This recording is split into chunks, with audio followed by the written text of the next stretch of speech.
और मत्था टेकते हैं और पूर्ण रूप से ठीक है सतगुरु समनदास जी रविदास जी को मानते हैं। सर, एक मिनट में आपकी मैं हाँ बात रोकता हूँ। जी, देखो, सतगुरु समनदास जी महाराज का हम सत्कार से नाम रहे हैं, सतगुरु साथ में लगा रहे हैं। हाँ जी, जब हम सतगुरु रविदास जी को संबोधन करते हैं तो हमें उसको खाली रविदास जी नहीं कहना चाहिए, उसके आगे भी सतगुरु रविदास महाराज जी हाँ जी, हाँ जी आपके चरणों में निवेदन है। आपने बार बार रविदास जी कहा है।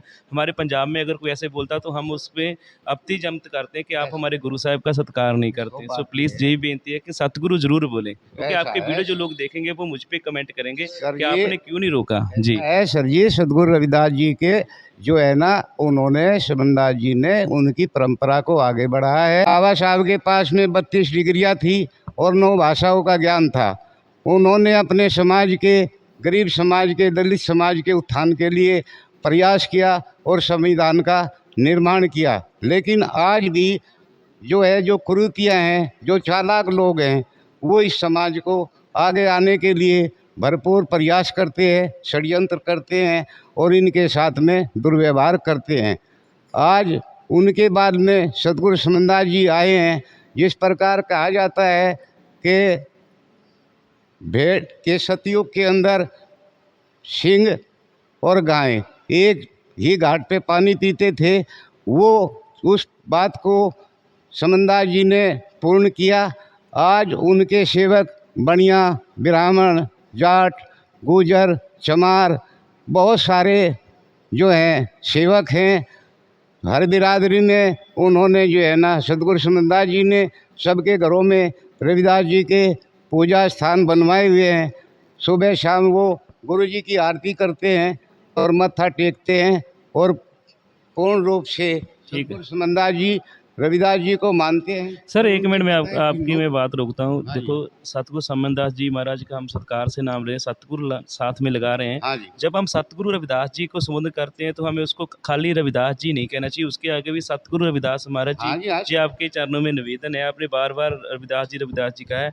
हमारे पंजाब में अगर कोई ऐसे बोलता तो हम उस पर अपती जमत करते हैं कि आप हमारे गुरु साहब का सत्कार नहीं करते। सो प्लीज़ यही बेनती है कि सतगुरु जरूर बोलें, क्योंकि ऐसा आपके है वीडियो जो लोग देखेंगे वो मुझ पर कमेंट करेंगे सर कि ये आपने क्यों नहीं रोका जी। है सर जी। सतगुरु रविदास जी के जो है ना, उन्होंने समनदास जी ने उनकी परंपरा को आगे बढ़ाया है और उनको जो है ना, समनदास जी से पहले बाबा साहब ने भी इस चीज़ को आगे बढ़ाया है। तो जो सर गुरु ठीक है सर, हैं। बहुत बहुत धन्यवाद सर आपका। हाँ जी, थोड़ी हमारे साथ और भी जहाँ के प्रबंधक बैठे हैं सर, इधर जी।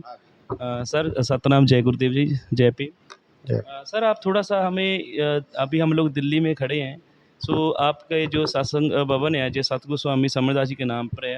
हाँ, गुरु रविदास महाराज जी के विषय में जैसे भी हमारे साथी ने बताया कि भाई आज से 650 वर्ष पूर्व गुरु महाराज जी का जन्म हुआ।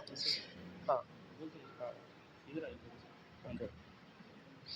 उस समय बड़ा भयंकर छुआछूत का था, सब पाखंडवाद था, सब अंधविश्वास के ऊपर थे। और महाराज जी का संदेश यही रहा कि भाई इस पाखंड से दूर हो जाओ, जो ब्राह्मणवाद है इसको जो है पीछे हटाओ और आप सत मार्ग पे चलो।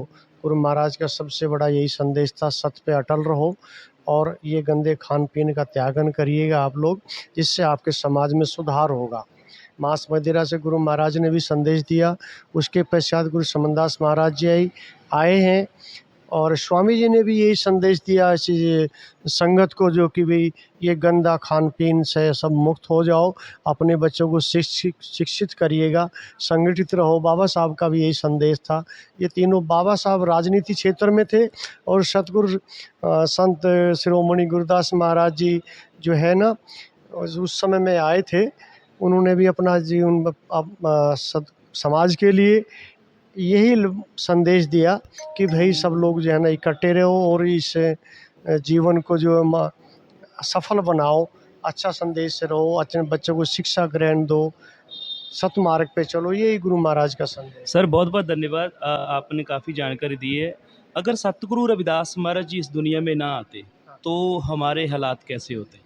हमारे हालात बहुत ख़राब होते, परंतु ऐसा नहीं होता। जब जीवों पे अत्याचार किया जाता है तो कोई ना कोई रूप शक्ति जो है ना वो इस संसार में आती है।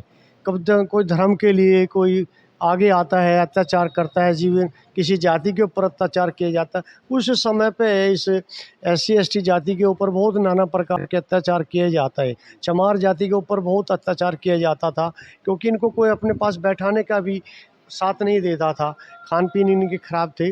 तो उस समय कोई ना कोई ऐसी जो है गुरु महाराज की सृष्टि की ऐसी देन है कि कोई ना कोई एक शक्ति जो है ना इस समाज को सुधारने के लिए अवतार लेती है। और वो संत शिरोमणि गुरुदास महाराज जी उस टाइम पे एक भगवान का रूप लेकर के अवतार हुए और इस समाज का सुधार किया। उसके पश्चात में जिस समाज में कबीर साहब आए, उन्होंने भी समाज को सुधार की तरफ लेके गए। फिर राजनीतिक क्षेत्र में बाबा साहब आए, उन्होंने भी अपने भारतीय संविधान के लिखा और संविधान के अंदर यही लिखा है कि भाई इस समाज को सुधार करने के लिए वो दलितों को मसीहा थे, इतने पढ़े लिखे थे कि बाबा साहब जो है ना इस देश के अंदर के विश्व में भी विख्यात रहे हैं। बाबा साहब ने बाहर जो है, बोलिए। सर आपने बहुत अच्छी जानकारी दी है गुरु रविदास महाराज जी के आने से पहले जो हमारे समाज के हालात थे।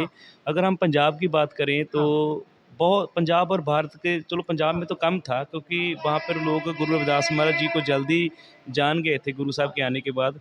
पंजाब के अलावा अलग स्टेट जैसे राजस्थान हुआ, हरियाणा हुआ, मध्य प्रदेश, जहाँ पर बहुत सारे समाज के ऊपर ऐसे जुल्म होते थे। जैसे पहले तो हमें अगर कोई चमार शब्द बोल देता था, क्योंकि अभी तो हम लोगों के गाने में भी बहुत से आ गए हैं चमारों के ऊपर। तो लोग जैसे गुरु रविदास महाराज जी बाणी भी बोलते हैं ना, कह रविदास खलास चमारा। तो हमारे पंजाब के लोगों ने इस चीज़ पे गर्व करना शुरू कर दिया जब हमारे गुरु जी ने बोल दिया, बानी में भी लिख दिया, कह रविदास खलास चमारा। तो इसलिए हमारे जो अभी लोग हैं वो बोलते हैं कि पहले तो हीन भावना समझते थे ना कि हमें चमार बोल दिया, जो हमें ऐसे किया, और अभी तो वो प्राउड महसूस कर रहे हैं। इसके बारे में क्या कहना चाहते हो? गुरु महाराज ने एक ही संदेश दिया था उस टाइम पे, जब गुरु महाराज 4 संत हुए, कबीर साहब, नानक साहब, पानक साहब, ये जो है ना सब एक ही समय के संत हुए हैं। तो नानक साहब ने कबीर महाराज रविदास जी की भक्ति जो देखी है, उन्होंने भी अपना उनके प्रति श्रद्धा रखी है।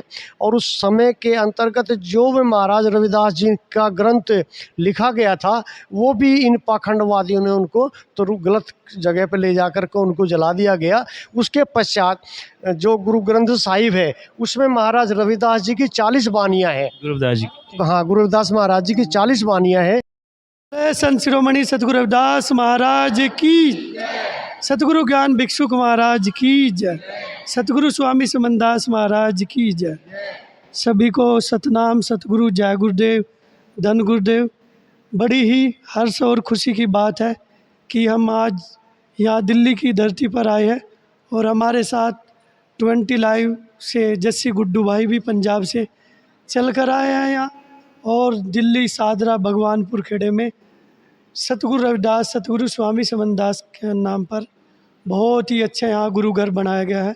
आप देखें यहाँ की जो साध संगत, जो भी श्रद्धालु और यहाँ मंदिर समिति कमेटी के भी आदमी आए हुए हैं।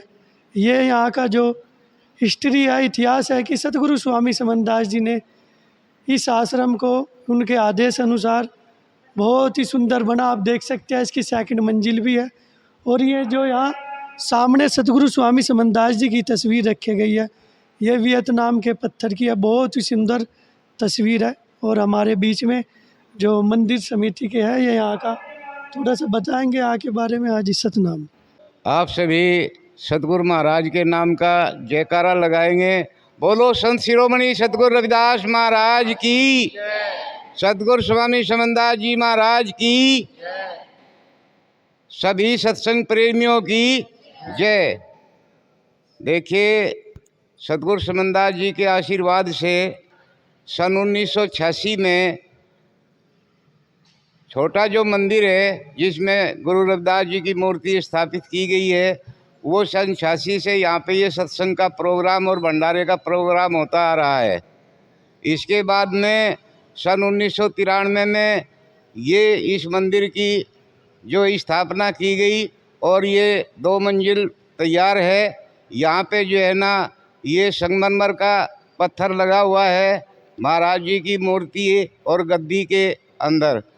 आप जो है ना इसमें यहाँ का जो समाज है और गुरु जी के जो सेवक है दिल्ली NCR के, वो सभी अपना सहयोग तन मन धन से करते हैं। और भंडारे में प्रोग्राम में गुरुजी के जन्मदिन में जो है अपना पूर्ण सहयोग करते हैं, हार्दिक दिल से इस प्रोग्राम को मनाते हैं।